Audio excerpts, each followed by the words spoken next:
In a factory in Chongqing, China, tens of thousands of clean energy vans sit abandoned, covered in a thick layer of dust, rendering their original appearances unrecognizable.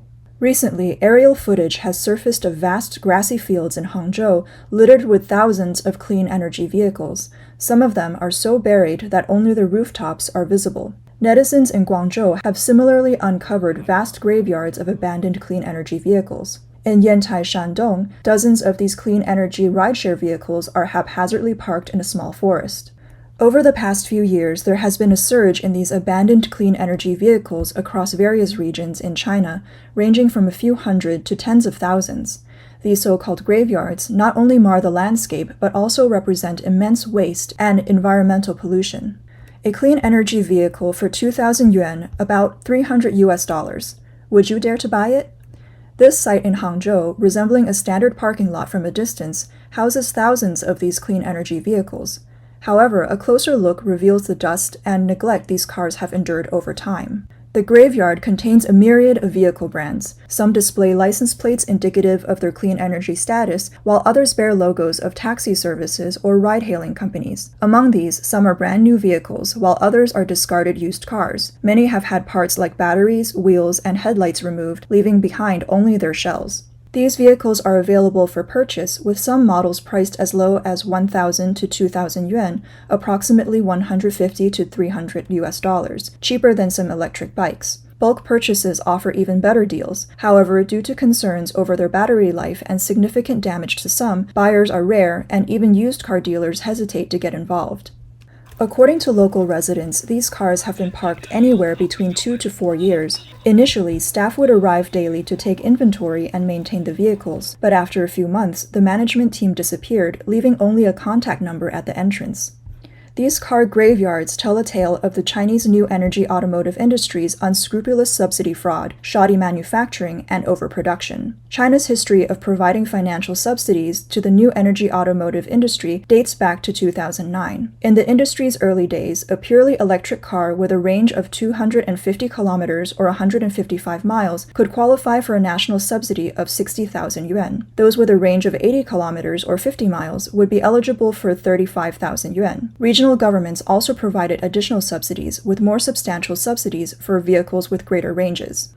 Due to generous government subsidies, the new energy sector witnessed a surge in interest. Many manufacturers produced large quantities of entry-level clean energy vehicles in order to pursue these subsidies. As long as these cars met the criteria for receiving the subsidy, manufacturers made a profit upon production. Insiders revealed that 2014 to 2018 were chaotic years in the auto industry. The new energy vehicle sector peaked. Many auto companies claimed their cars had a range of 250 kilometers, but in reality, they might not even reach 100 kilometers, resulting in high production but few purchases. Some manufacturers even sold cars to their own affiliated car rental sharing companies in hopes that they would turn a profit. If not, they would disassemble the car's battery packs, reassemble them, and earn another round of subsidies. Other companies took advantage of the fact that battery packs didn't need to correspond to specific vehicle identification numbers. They repeatedly removed and reinstalled batteries on different vehicles to apply for subsidies multiple times. Some even fabricated production records of non-existent electric vehicles, such as producing chassis without batteries or cars with batteries that didn't meet the correct specifications, all in a bid to scam the government.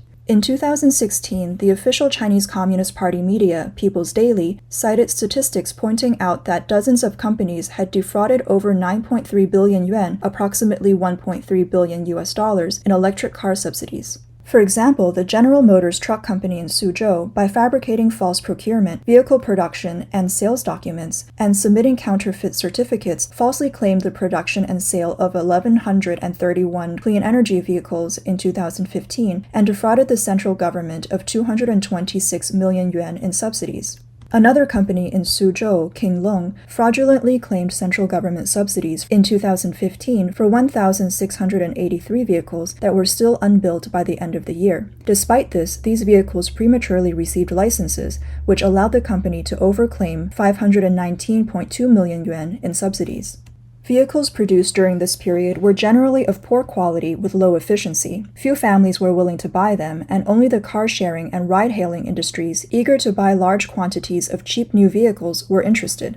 As a result, between 2015 and 2017, over 340 car-sharing companies sprang up across the country, with over 100 officially operating. In economically developed cities like Beijing, Shanghai, Guangzhou, Shenzhen, and Hangzhou, various brands of shared cars were seen everywhere. By 2017, a total of 76 billion yuan had been invested in this new industry. From 2018, car sharing in China began to wane. As excess clean energy vehicles started to appear in large quantities and the used car market couldn't absorb them, graveyards of idle cars began forming. In cities once popular for car sharing, idle clean energy cars began to appear in secluded corners, construction sites, suburbs, and even began to spread to farmland.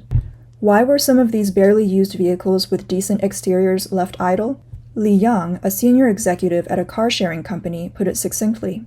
Quote, "Ride-sharing is losing a lot of money.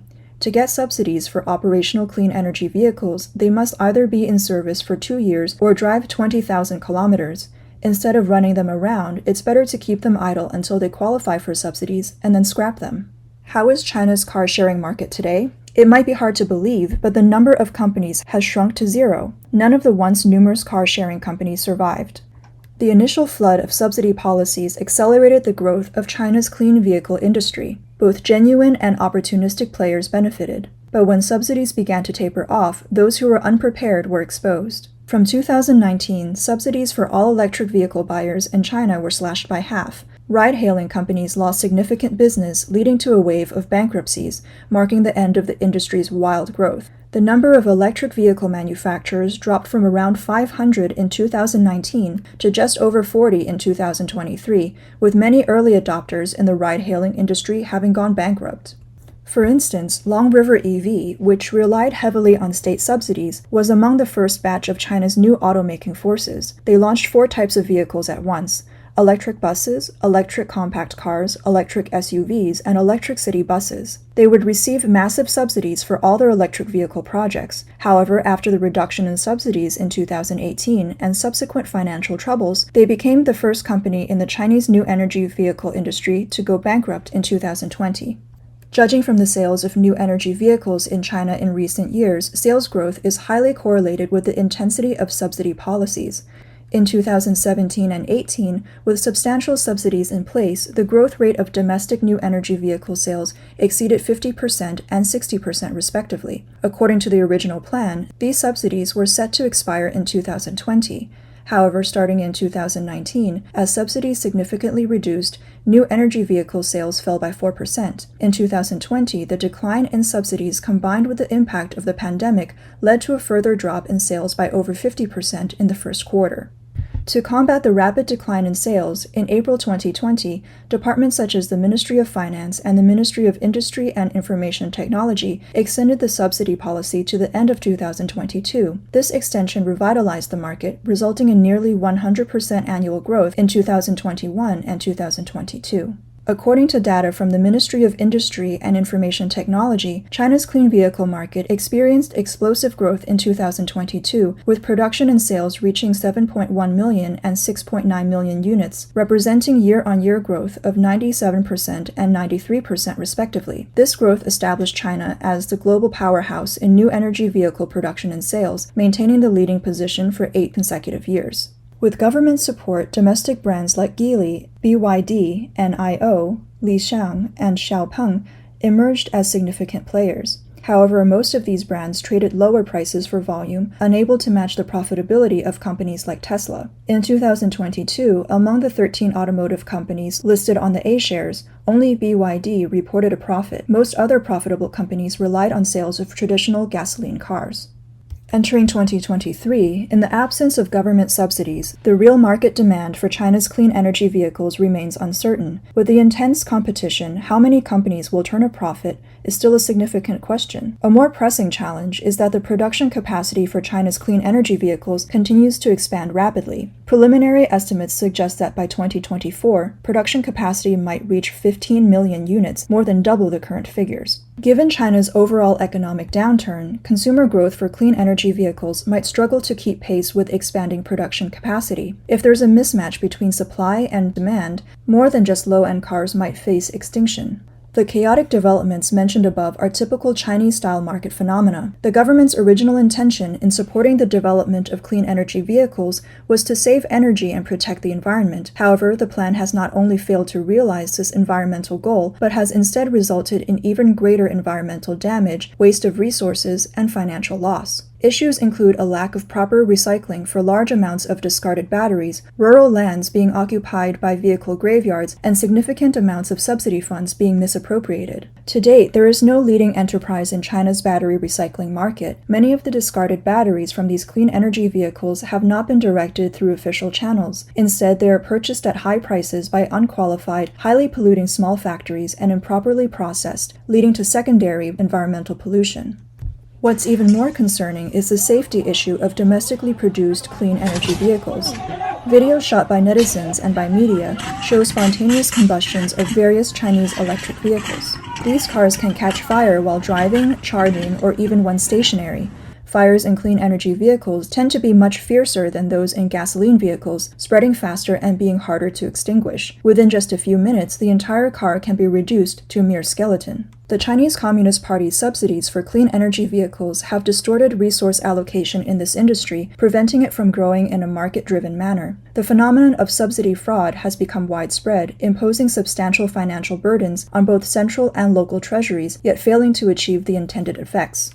Today, national subsidies for clean energy vehicles in China have officially ended. In the future, deals like buying 5 electric cars for 10,000 yuan might cease to exist. However, China's propensity for rushed and leapfrog-style development remains unresolved. This speculative and impatient approach is prevalent throughout Chinese society. For instance, China initiated a Great Leap Forward, a term for rapid development, for semiconductor development a decade ago.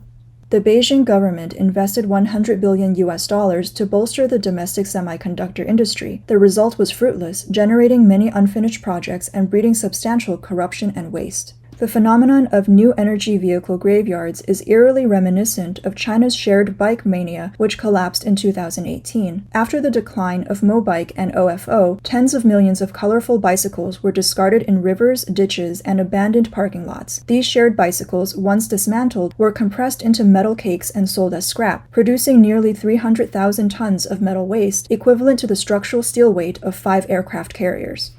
The Chinese Communist Party's frenzied approach to national campaign-style development follows a similar pattern. From 1958 to 1960, communist dictator Mao Zedong launched the Great Leap Forward campaign, urging the public to massively produce steel with the goal of surpassing the UK and the US in steel production within a decade. Farmers were forced to contribute household metal items for steel production. Due to substandard techniques, a vast amount of useless metal was produced, causing immense waste and pollution. To this day, this impetuous manner of operation still persists in China. Low quality and prevalence of counterfeit products made in China stem from the Communist Party's valuing of material gains over ethics. This has fundamentally eroded the morality of the Chinese people, making them profit-driven and lacking in integrity.